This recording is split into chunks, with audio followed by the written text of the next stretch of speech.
నమస్తే. ఆంధ్ర నాయక శతకంలో తర్వాత పద్యాలు చూద్దాము.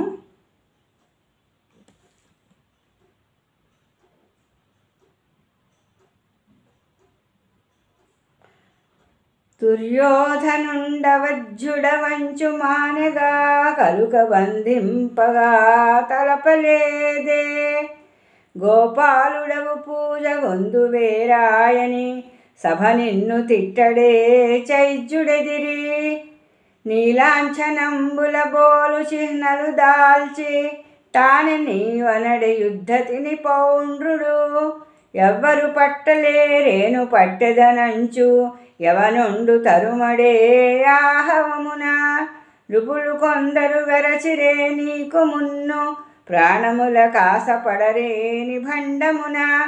చిత్ర ప్రభావ దాక్షిణ్య భావ హత విమత జీవ శ్రీకాకుళాంధ్రదేవ.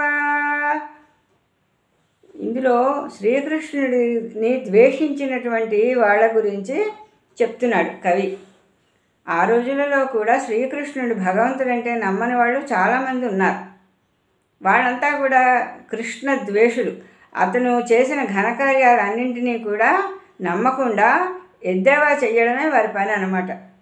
అందుగురించి అందులో ముఖ్యంగా ఎవరంటే దుర్యోధనుడు కూడా శ్రీకృష్ణుడు భగవంతుడు అంటే నమ్మలేదు. అందుకని దుర్యోధనుడి గురించి ముందు చెప్తున్నాడు. దుర్యోధనుండు అవధ్యుడవంచు మానెగాకు అలుక బంధింపగా తలపలేదే. నిన్ను ఆ దుర్యోధనుడు బంధించడమే అనుకున్నాడు కానీ చంపాలని అనుకోలేదు. ఎందుకు అంటే దూతగా వచ్చావు, నువ్వు రాజసభకి దూతగా వచ్చావు కదా, అంటే రాయబారిగా వచ్చావు. అందుగురించి రాయబారిని చంపకూడదు అని ఒక నియమం. అందుగురించి నిన్ను చంపకుండా వదిలిపెట్టాడు. కానీ చంపాలనుకుంటే ఆ సమయంలో సాహసించేవాడేనేమో, కానీ చంపకూడదు రాయబారిని అని వదిలిపెట్టాడు. అంటే ఇదివరకు మనం చెప్పుకున్నాం పద్యంలో. ఆ సభలో కురురాజు సభలోని శ్రీకృష్ణుడు రాయబారిగా వచ్చాడు. పాండవుల వనవాసము అజ్ఞాతవాసము కూడా పూర్తయిపోయింది. అయిపోయిన తర్వాత వాళ్ళకి రావాల్సిన రాజ్యభాగాన్ని దుర్యోధనుడు ఇవ్వాలి కదా నియమం ప్రకారం. కానీ ఇవ్వలేదు దుర్యోధనుడు, నేను ఇవ్వనన్నాడు. అనడంతో ఇంకా పాండవులు ఏంటంటే యుద్ధం చెయ్యాలా సంధి చేసుకోవాలా అన్న ఆలోచనతో పోనీ పెద్దవాళ్ళందరూ ఉంటారు కదా సభలో వెళ్ళి మా రాజ్యభాగం మాకు ఇవ్వమని చెప్పి అడగమని శ్రీకృష్ణుని రాయబారిగా పంపించారు. అలా పంపించినప్పుడు శ్రీకృష్ణుడు సభలో వెళ్ళి మాట్లాడినప్పుడు దుర్యోధనాదులందరూ, అంటే దుష్ట చతుష్టయం వాళ్ళు, దుర్యోధనుడు, దుశ్శాసనుడు, శకుని, కర్ణుడు, ఈ నలుగురు ఏం ఆలోచించారంటే శ్రీకృష్ణుని ఇక్కడ బంధించేద్దాం అనుకున్నారు. బంధించేస్తే పాండవులకు అండపోతుంది అని. కానీ బంధించడం కాకుండా ముందు అసలు సంహరిద్దామనే ఆలోచన చేసినప్పుడు అందరూ చెప్పారనమాట. విదురుడు మొదలైన వాళ్ళంతా అలాగా రాయబారిని ఏమీ చేయకూడదు, రాయబారిని చంపకూడదు, నియమం అది అని చెప్పినప్పుడు ఊరుకున్నాడు ఆ దుర్యోధనుడు. లేకపోతే నిన్ను చంపలేకనా అంటున్నాడు ఇక్కడ పద్యంలో. దుర్యోధనుడు అవధ్యుడు వంచు, అంటే నువ్వు చంపకూడదు నిన్ను అంటూ మానేశాడు నిన్ను చంపడం. కాక అలుక బంధింపగా తలపలేదే, కానీ ఆ కోపం తీరక బంధించాలని చూశాడు కదా నిన్ను. ఇంకా గోపాలుడవు పూజ గొందు వేరాయని సభ నిన్ను తిట్టడే చైజ్జుడడరి. చైజ్జుడు అంటే శిశుపాలుడు, చేతి దేశానికి రాజు అనమాట.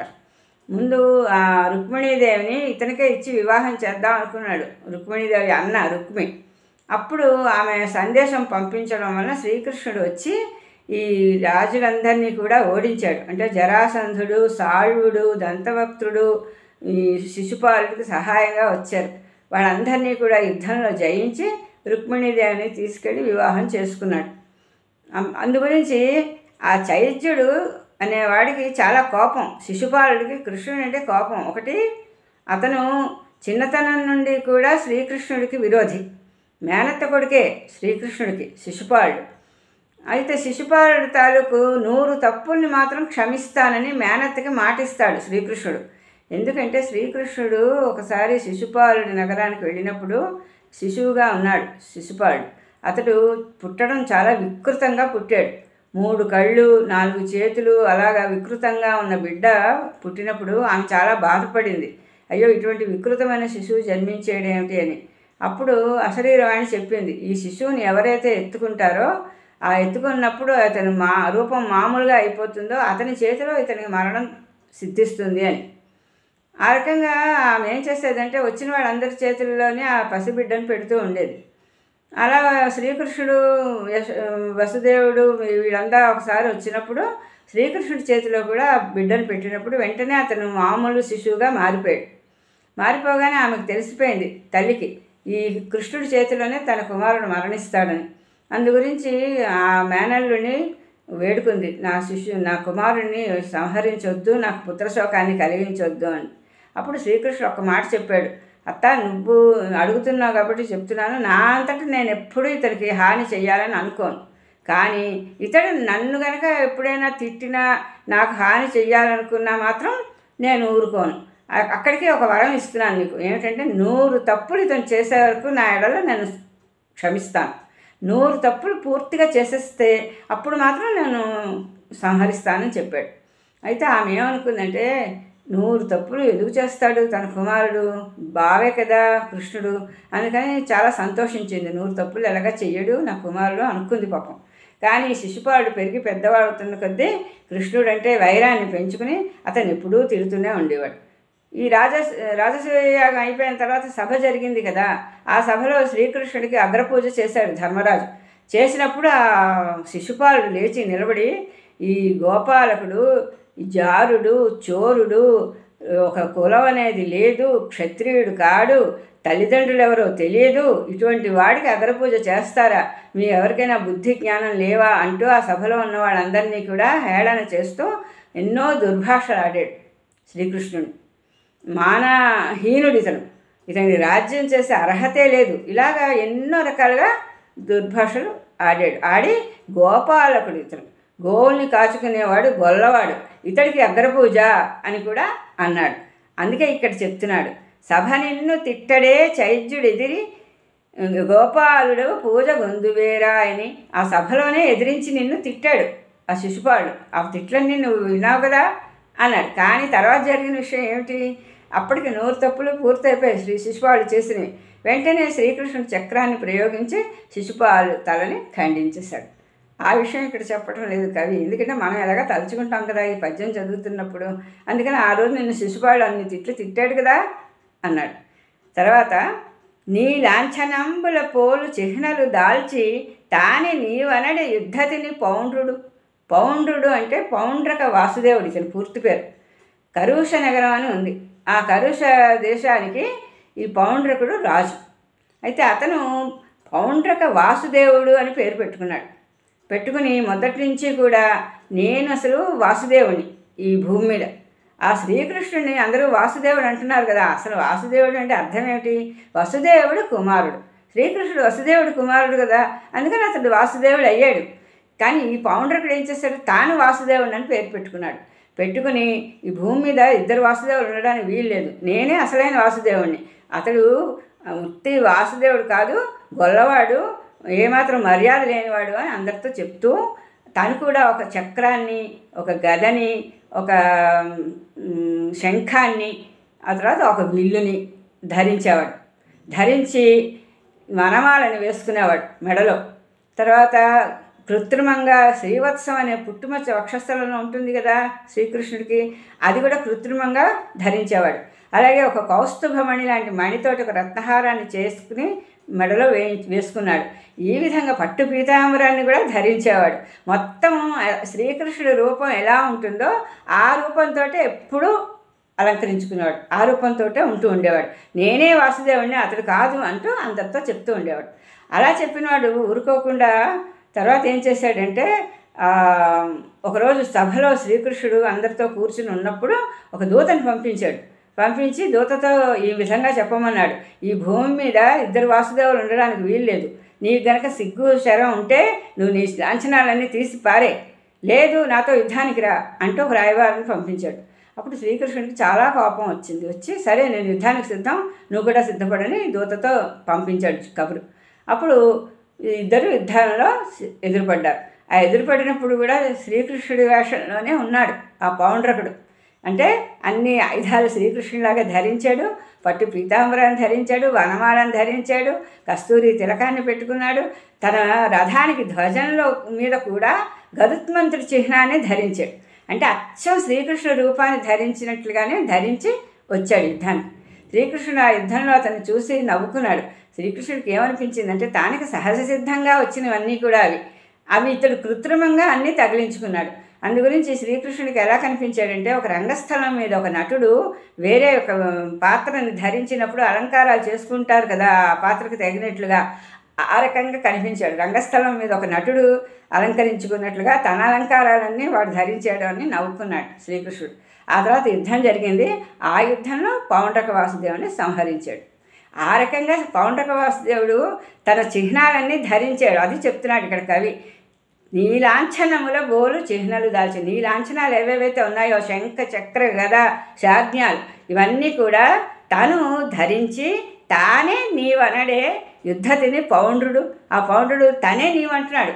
అంతేగాని నిన్ను దేవుడిగా, నిన్ను గొప్పవాడిగా అంగీకరించలేదు. అలా అతను చెప్పాడు కదా, ఉండేవాడు కదా నిన్ను. ఇంకా ఎవ్వరు పట్టలేరు ఏను పట్టెదనంచు యవనుండు తరుమడే యాహవమున. కాలయవనుడని ఒకడు ఉండేవాడు. అతడు మ్లేచ్ఛ దేశానికి రాజు. అయితే శ్రీకృష్ణుడు ద్వారకా నగరంలో నివసిస్తున్న సందర్భం, అప్పటికి ఇంకా ద్వారకకి రాలేదు శ్రీకృష్ణుడు, మధురా నగరంలో ఉన్నాడు. మధురా నగరంలో ఉన్నప్పుడు ఈ జరాసంధుడు వచ్చి అస్తమానం దండెత్తుతూ ఉండేవాడు. చెప్పుకున్నాం ఇదివరకు పద్యంలో. 17 సార్లు దండెత్తి వచ్చాడు ఒక్కొక్క అక్షౌహిణి సేనతో. వచ్చినప్పుడల్లా సైన్యాన్ని పోగొట్టుకుని మళ్ళీ వెనక్కి వెళ్ళిపోతూ ఉండేవాడు, మళ్ళీ వస్తూనే ఉండేవాడు. అలాగే 18వసారి కూడా జరాసంధుడు యుద్ధానికి సిద్ధపడి వచ్చాడు. ఒకవైపు అతను వచ్చాడు, ఈ లోపల నారదుడు ఆ కాలయవనుడి దగ్గరికి వెళ్ళాడు. వెళ్ళి, ఏమయ్యా కాలయవనా, నీకు శ్రీకృష్ణుడి గురించి తెలీదా? ఇన్నాళ్ళు ఇంతమందికి తెలుసు ఈ భూలోకంలో, నీకేం తెలియనట్టుందే శ్రీకృష్ణుడి గురించి అని అడిగాడు. అయితే ఎవడా శ్రీకృష్ణుడు అన్నాడు కాలయవనుడు. అంటే ఉన్నాడు మధురానగరంలో ఒక వీరుడు, అతను అంటే చాలామందికి భయం, అతని యుద్ధంలో ఎవరూ జయించలేరు, ఆయన నీలమేఘ ఛాయలో ఉంటాడు, తర్వాత పట్టు పీతాంబరాన్ని ధరిస్తాడు, వనమాలికని ధరిస్తాడు, రత్న కిరీటాన్ని ధరిస్తాడు, తర్వాత కౌస్తుభం అనే మణి ఉంటుంది అంటూ శ్రీకృష్ణుడి రూపాన్ని మొత్తం వర్ణించి చెప్పాడు నారదుడు. చెప్పి అతను మధురానగరంలో ఉన్నాడు, నన్నెవరూ జయించలేరని అనుకుంటున్నాడు అని కాలయవనుడితో అన్నాడు. అప్పుడు కాలయవనుడు, ఓహో అలాగా, ఇతన్ని ఎవరు జయించలేరా, అయితే నేను జయిస్తాను చూడండి అంటూ అతను కూడా గొప్ప సైన్యాన్ని తీసుకుని ఆ మధురానగరం మీద యుద్ధానికి వచ్చాడు. అప్పుడు శ్రీకృష్ణుడు ఏమనుకున్నాడంటే, ఒకవైపు నుంచి జరాసంధుడు, ఇంకొక వైపు నుంచి కాలయవనుడు వచ్చి ముట్టడిస్తే ఈ మధురానగరంలో ఉండేవాళ్ళు అందరూ కూడా కష్టపడతారని చెప్పి రాత్రికి రాత్రే ఆ మధురానగరంలో ఉన్న వాళ్ళందరినీ కూడా ద్వారకా నగరానికి తరలింపచేశాడు. ఈ కథ అంతా మనం ఇదివరకు చెప్పుకున్నాం. అయితే ఆ సమయంలో శ్రీకృష్ణుడు ఏం చేశాడంటే, ఆ కోట వెలుపల ద్వారం దగ్గరికి తను ఒక్కడే నడుచుకుంటూ వచ్చాడు. వచ్చినప్పుడు ఏం జరిగింది, కాలయవనుడు దూరం నుంచి చూస్తున్నాడు. ఇదేమిటి, యుద్ధానికి వచ్చి మనం ఇక్కడ దండు వెడలి ఉన్నాం కదా, ఈ మధురానగరంలో ఎక్కడా చడి చప్పుడు లేదు, ఎవ్వరూ ఎదురుపడలేదు, యుద్ధానికి ఎవరు సిద్ధపడినట్లుగా కనపడటం లేదు, ఏమైంది, ఎందుకు ఎవరు రావటం లేదు అని ఆలోచిస్తున్నాడు కాలయవనుడు. ఈ లోపల దూరంగా శ్రీకృష్ణుడు కనిపించాడు. కొంచెం తేరిపార చూసేసరికి నారదుడు చెప్పినట్లుగానే కనబడ్డాడు కృష్ణుడు అన్ని లాంఛనాలతోటి. అప్పుడు ఓహో, ఆ నారదుడు చెప్పిన కృష్ణుడు ఇతరే కబోలు, అయితే ఒంటరిగా వస్తున్నాడు, ఆయుధం కూడా లేదు, రథం ఎక్కలేదు, గుర్రం ఎక్కలేదు, ఒక్కడే వస్తున్నాడు, ఎందుకు వస్తున్నాడు ఇలాగా అని అలా చూస్తున్నాడు. చూస్తున్న సమయంలో శ్రీకృష్ణుడు ఏం చేశాడంటే, ఆ కాలయవనుడు చూస్తూ ఉండగా దూరంగా పారిపోవడం మొదలుపెట్టాడు. ఎందుకంటే కాలయవనుడిని సంహరించడానికి అతని వేలితో అతని కన్నే పొడవాలనుకున్నాడు. యుద్ధం జరిగిందంటే ప్రజాక్షయం జరుగుతుంది. అందు గురించి ఏమీ తెలియని వాళ్ళగా పారిపోవటం మొదలుపెట్టాడు. అరే పారిపోతున్నాడు ఇతని వెంట పెట్టి పట్టుకుని సంహరించాలనుకుని కాలయవనుడు కూడా వెనకాల పరిగెత్తాడు. సైన్యం అంతా అక్కడ నిలబడి ఉంది చూస్తోంది. కానీ కాలయవనుడు మాత్రం కృష్ణుని వెనకాల పరిగెత్తి వెళుతున్నాడు. అలా పరిగెత్తి కృష్ణుని అందుకోలేకపోతున్నాడు, అయినా పరిగెడుతున్నాడు. అలా వెళ్ళి ఒక అరణ్యంలో ప్రవేశించి శ్రీకృష్ణుడు అక్కడ ఒక పర్వత గుహ ఉంది, ఆ గుహలో ప్రవేశించాడు.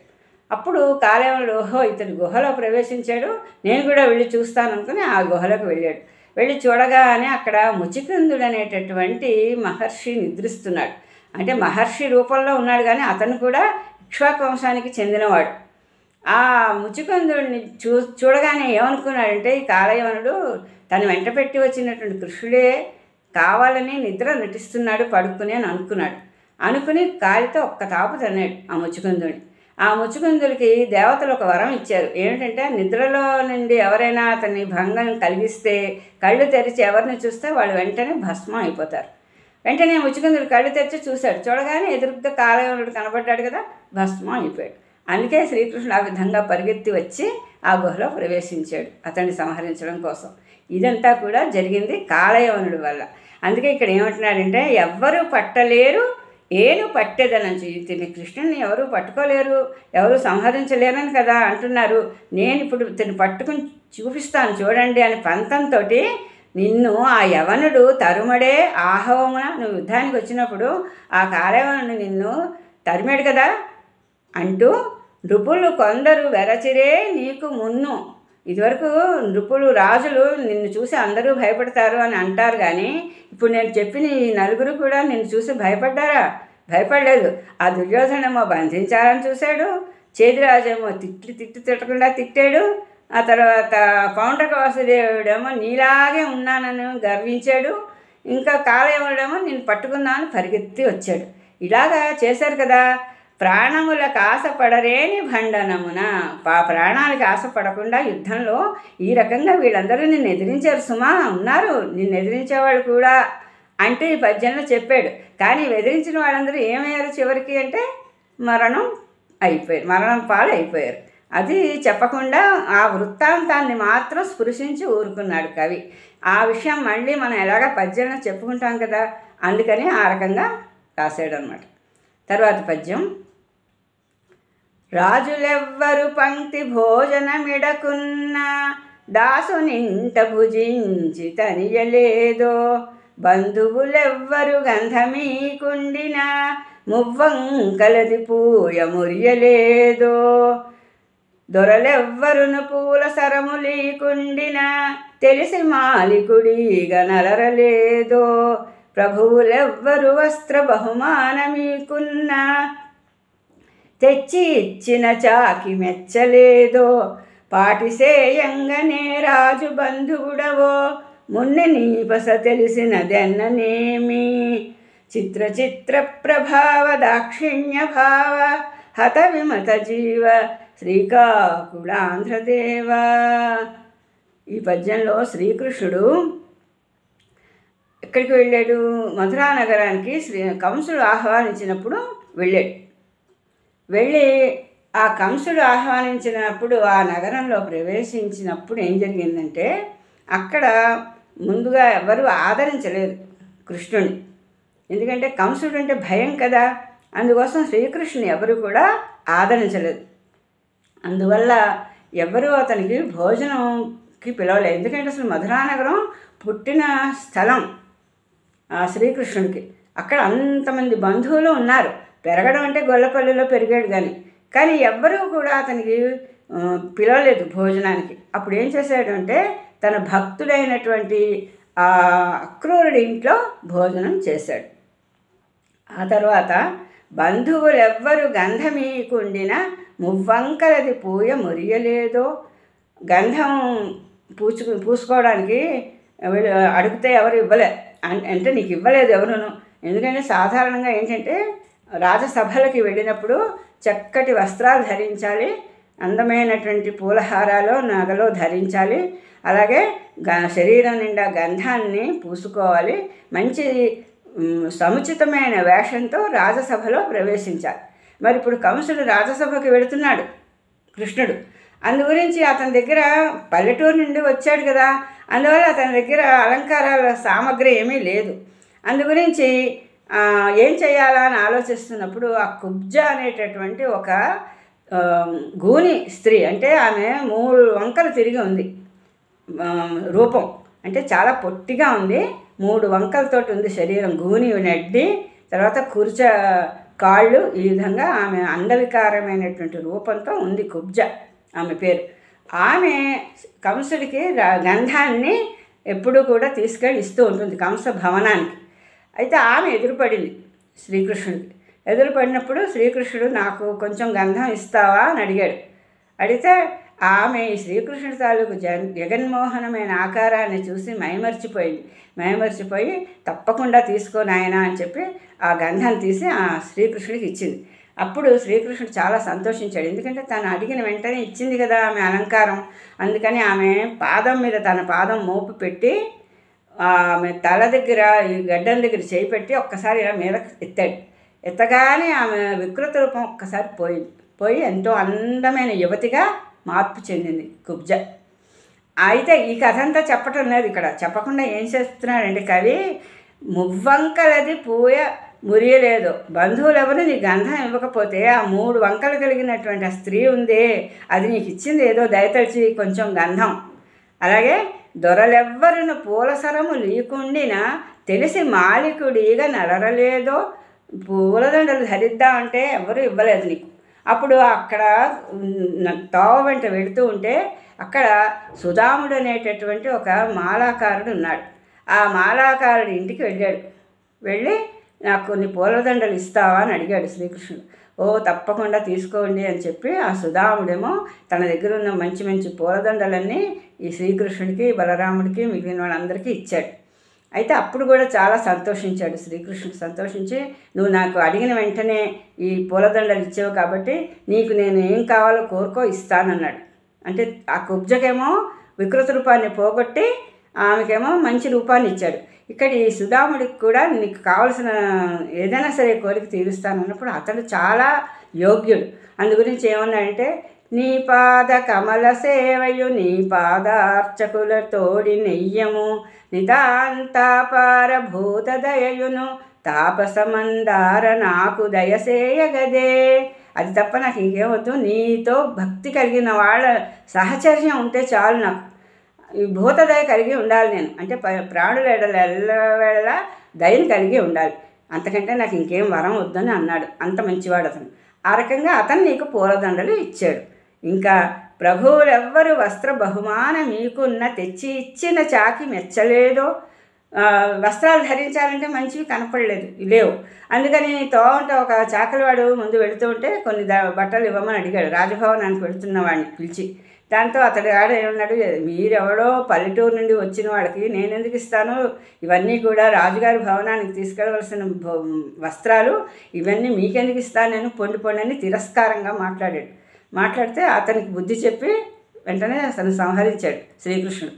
ఆ తర్వాత ఇంకొక చాకలివాడు కనబడినప్పుడు ఆ చాకలివాడు మాత్రం శ్రీకృష్ణుని చూసి ఎంతో భక్తిగా దగ్గరికి వచ్చి అతన్ని నమస్కారం చేసి, ఇదిగో నేను ఇస్తున్నాను, మీకు ఎన్నో రకాలైన వస్త్రాలు ఉన్నాయి నా దగ్గర, తీసుకుని ధరించండి అని చెప్పి ఇచ్చాడు. ఆ విధంగా నిన్ను ఒక చాకలివాడు పోనీ కదా అని చెప్పి నీకు వస్త్రాలని బహుమానంగా ఇచ్చాడు. అలాంటి చాకలివాడిని నువ్వేమో మెచ్చుకున్నావు కదా, ఇవ్వనన్నవాడిని సంహరించావు, ఇచ్చిన వాడిని మెచ్చుకున్నావు. అందుగురించి నువ్వు ఈ పనులన్నీ చేసావు. ఆ మధురానగరం వెళ్ళినప్పుడు స్ఫాటిసేయంగానే రాజు బంధువుడు, నీకెవరో ఎందుకయ్యా అక్కడ బహుమానాలు ఇవ్వాలి, నీకెందుకు గౌరవాలు చేయాలి, నువ్వు ఏ రాజుకి బంధువువి, అక్కడ ఏ రాజుకి బంధువువి కావు. ఎందుకంటే నువ్వు గొల్లవాడివి, రేపల్లెలో పెరిగిన వాడివి. మధురానగరానికి ఇప్పుడు వచ్చి నేను మీ బంధువుని అని చెప్తే ఎవరు ఆదరిస్తారు నిన్ను. అందుకని ముందే నీ బస తెలిసిన ఎన్ననేమి, నీ గురించి అందరికీ ముందే తెలుసు కదా, రేపల్లెలో పెరిగామని. అందుగురించే నిన్నెవరూ కూడా అక్కడ పలకరించలేదు, నీకెవరూ ఏమీ ఇవ్వలేదు. ఏదో కొంతమంది మాత్రం దయతలిచి నీకు ఇచ్చారు, అంతే కదా అంటూ ఈ పద్యంలో మధురానగరంలో శ్రీకృష్ణుడు వెళ్ళినప్పుడు జరిగిన సంఘటనల గురించి చెప్తున్నాడు. అయితే శ్రీకృష్ణుడు ఇచ్చిన వాళ్ళందరినీ కూడా దయతలిచాడు, అందరికీ కూడా మోక్షాన్ని ప్రసాదించాడు. ఆ సంగతి మనం ఇప్పుడు తలుచుకోవాలి. అందుకని ఈ పద్యంలో ఈ విషయాలన్నీ రాశాడు. ఈ విధమైనటువంటి చాతుర్యం, ఇది ఒక రకమైన చాతుర్యం అన్నమాట. ఆ సంఘటన గురించి చెప్పి మాత్రం ఊరుకోవడం, ఆ తర్వాత ఏం జరిగిందనేది మనం తెలుసుకోవాలన్నమాట. అది మిగిలిన వాటితో రేపు కలుసుకుందాము. ఈ రోజుకి ముగిస్తాను. నమస్కారం.